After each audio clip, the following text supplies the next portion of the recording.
Hello दोस्तों, कैसे हो आप सभी। आज मैं आपके लिए कहानी लेकर आई हूँ घमंड। वंदना अपने दोनों बच्चों को सीने से लगाए दीवार के सहारे बैठी थी और लगातार रोए जा रही थी। 6 महीने हो गए थे उसके पति को इस दुनिया से गए हुए। 15 साल पहले वह इस घर में दुल्हन बनकर आई थी। वंदना 5वीं पास थे, उसके पति भी 10वीं पास थे। पर अपना काम उन्होंने बहुत अच्छी तरह से संभाल रखा था। उनका एक कपड़े का शोरूम था जिस पर पहले उनके पिताजी बैठते थे जब वह पढ़ रहे थे। तब उनके पिता की तबीयत खराब रहने लगी तो उनकी पढ़ाई छुड़वाकर उन्हें दुकान पर बिठाने लगे थे। धीरे धीरे वे सारा काम सीख गए थे। वंदना की एक छोटी नंद एक देवर था। जब वे ब्याह कर आई स्कूल में पढ़ते थे। शादी के 1 साल बाद मैंने एक प्यारे से बेटे को जन्म दिया तो मेरी सासू माँ ससुर जी बहुत खुश थे। पर मेरे ससुर जी की किस्मत में यह सुख ज़्यादा दिन का नहीं था। एक दिन उनकी ज़्यादा तबीयत खराब हुई और वह दुनिया को अलविदा कह गई। समीर अपने छोटे भाई बहन और माँ की बहुत ममता करते थे। अब उन्होंने सारी जिम्मेदारी अपने कंधों पर ले ली थी ताकि उनके भाई बहन अच्छे से पढ़ सके। जब मेरा बेटा 3 साल का हुआ तब एक प्यारी सी बिटिया का जन्म हुआ। सब कुछ बहुत अच्छा चल रहा था। पहले नंद की शादी करी, फिर देवर की भी कर दी। देवर पढ़ाई में होशियार था। इन्होंने कहा भाई तुम भी दुकान पर बैठने लग जाओ। पर वह कहने लगा मैं तो नौकरी करूँगा। सब अच्छा चल रहा था पर एक दिन दुकान से आते हुए इनका एक गाड़ी के साथ एक्सीडेंट हो गया। इतने हॉस्पिटल लेकर भागे, इतने समीर सबको अकेला छोड़कर जा चुके थे। बेटे का दुख माँ बर्दाश्त नहीं कर पाई, वह भी वहीं पर ढेर हो गई। एक बार सारे घर में कोहराम मच गया था। मेरी तो दुनिया ही उजड़ गई थी। छोटे छोटे बच्चे हैं, मायके में एक बूढ़े पिता हैं, एक छोटी बहन जो शादीशुदा है। शुरू का 1 महीना तो देवर देवरानी का व्यवहार ठीक रहा, पर अब देवर देवरानी अपने आप को घर का मालिक, वंदना को और उसके बच्चों को नौकर समझने लगे थे। देवर अजय ने सारी दुकान पर कब्जा कर लिया था। देवरानी संजना घर के किसी काम के हाथ नहीं लगाती थी। अजय बाजार से कुछ भी लेकर आता तो अपनी पत्नी और बच्चों को ले जाकर कमरे में खिला देता। एक दिन कहने लगा भाभी मिंटू का स्कूल बदलवा देते हैं, स्कूल की फीस बहुत ज़्यादा है। मैं अकेला अपने बच्चों को पालूं या इनका खर्चा उठाऊं। इसलिए आज वंदना को समीर की बहुत याद आ रही थी। अगर बेटे का स्कूल बदलवा दिया या छुड़वा दिया तो उसकी क्या ज़िंदगी रह जाएगी। वह तो नौकर बनकर रह जाएगा। वह क्या करे, उसके कुछ समझ में नहीं आ रहा था। भूखे प्यासे तीनों माँ बेटा ऐसे ही सो गए। सुबह उठकर वह घर के काम में लगी। इतने में उसकी नंद का फ़ोन आ गया। उससे बात करते हुए वंदना रो पड़ी तो वह कहने लगी भाभी क्या हुआ, सब ठीक तो है। रूही क्या बताऊँ। तो रूही कहने लगी भाभी आप मुझे सारी बात बताइए, मैं आपकी छोटी बहन जैसी हूँ। तो वंदना उसको सारी बात बता देते तो रूही कहने लगी भाभी आप चिंता मत करिए, मैं दोपहर को आती हूँ। ठीक है रूही। फिर वंदना घर के काम में लग जाती है। दोपहर को अजय लंच टाइम पर आता था, इसलिए रूही इस समय पर आई ताकि आमने सामने बैठकर बात कर सके। रूही को आया देखकर एक बार तो अजय और संजना चौंक जाते हैं। अरे रूही, तुमने बताया भी नहीं तुम आने वाली हो। बस भैया मुझे कुछ आपसे बात करनी थी इसलिए मिलने चली आई। हाँ आओ बैठो। वंदना उसके लिए चाय नाश्ता ले आती है। इतने वह चाय पीती है, अजय का खाना भी हो जाता है तो वह दुकान पर जाने लगता है। तो रूही कहते हैं भैया थोड़ी देर मेरे पास बैठिए, मुझे आपसे कुछ ज़रूरी बात करनी है।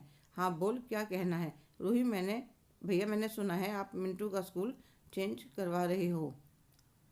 अजय वंदना की तरफ देखते हुए कहता है अरे रूही मेरे पास क्या पैसों का पेड़ लग रहा है, मेरे अपने भी बच्चे हैं, परिवार है। अब मैं अकेली जान कितना खर्च करूं। बात तो आप ठीक कह रहे हो भैया, आप अकेले की जिम्मेदारी थोड़ी है। तो अजय संजना एक बार खुश हो जाते हैं। तो रूही कहने लगी देखो भैया यह 1-2 दिन की बात तो है नहीं, आप ऐसा करो बंटवारा कर लो। यह तुम क्या कह रही हो रूही। मैं ठीक कह रही हूँ भैया, दुकान की कीमत कम है पर वह कमाई का साधन है।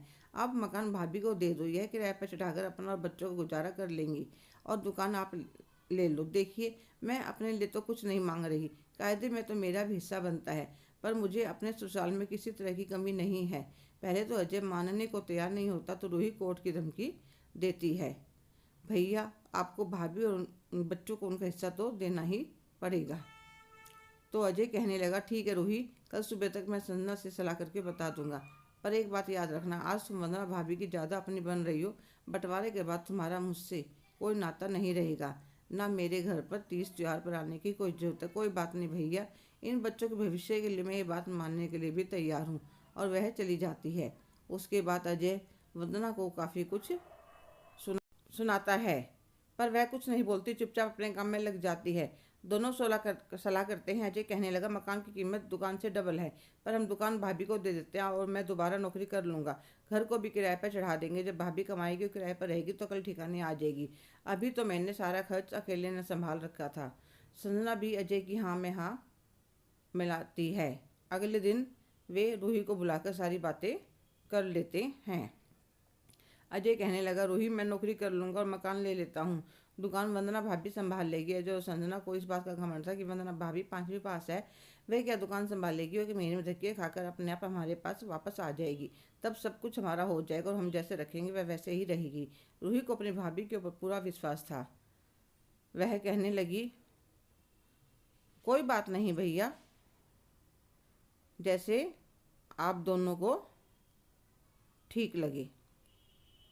आप लोग कागज़ तैयार करवा लीजिए और साइन कर लीजिए ताकि कल को कोई झगड़ा न रहे। और वह अपनी वंदना भाभी को दुकान के पास से एक कमरा रसोई किराए पर दिलवा देती है। दुकान पर 2 नौकर थे जो बहुत पुराने थे और जिनके मन में समीर और वंदना के लिए बहुत इज्जत थी। उनकी मालकिन किराए पर रह रही थी, इसके लिए उन्हें बहुत बुरा लग रहा था और उन्होंने सोच लिया था कि वह खूब मेहनत करेंगे। अगर आज हमने वंदना भाभी बच्चों का साथ नहीं दिया तो लोगों का भगवान से विश्वास उठ जाएगा। समीर भैया ने हमें कभी नौकर नहीं माना, हमेशा छोटे भाई की तरह व्यवहार करते थे। अब हमारा फर्ज बनता है कि हम भाभी का साथ दें। वंदना को दुकान के बारे में काफ़ी कुछ जानकारी थी। समीर की आदत थी, वह दुकान से आने के बाद वंदना के साथ दुकान की सारी बातें शेयर करता था। अब घर दुकान के पास थी। वंदना सुबह 5 बजे उठकर जल्दी जल्दी सारा काम कर लेती और सबसे पहले दुकान खोल लेती। रात को भी सबसे देर में बंद करते थे। बच्चे भी समझने लगे थे कि उनकी मम्मी के ऊपर घर और दुकान की जिम्मेदारी है, तो वह अपना काम स्वयं करते थे और हो सकता था तो जितने अपनी मम्मी की मदद करते हैं। धीरे धीरे मेहनत रंग लाने लगी। दुकान में पहले से भी काम डबल हो गया। धीरे धीरे बच्चे बड़े हो रहे थे। दोनों बच्चे पढ़ाई में बहुत होशियार थे। उधर अजय से वंदना की तरक्की बर्दाश्त नहीं हो रही थी। उसका अपने काम में ध्यान ही नहीं लग पा रहा था, जिस वजह से उसकी नौकरी छूट गई। अब सिर्फ घर के किराए में गुजारा कर पाना बहुत मुश्किल हो रहा था। पहले सारा घर का काम वंदना ने संभाल रखा था। अब संजना काम करते हुए पूरे दिन सबसे लड़ती रहती थी। उधर वंदना रूही को पूरा मान सम्मान देती थी, सारे तीज त्योहार सब निभाती थी, हर बात में रूही की सलाह लेती थी। धीरे धीरे 10 साल गुजरते गए। वंदना के दोनों बच्चे पढ़ाई में बहुत अच्छे थे। पहले बेटे की नौकरी लग गई, फिर बिटिया की भी लग गई। उधर समीर के बच्चे बिल्कुल नालायक निकले, क्योंकि पूरा दिन माँ बाप का लड़ना ही पूरा नहीं होता था, तो उन्हें बच्चों पर ध्यान देने का समय ही नहीं था। आज वंदना के घर का मुहूर्त था। उसने अजय और संजना को भी बुलाया था। जब वे दोनों बच्चों के साथ वहाँ पहुँचे, आज अजय ने बच्चों को सालों के बाद देखा था। उनका स्टैंडर्ड देखकर वे बच्चे पढ़ लिख कर कितने काबिल बन गए हैं और उनके घर देखकर अजय का सारा घमंड चूर चूर हो गया। वह जाकर वंदना के पैरों में गिर गया।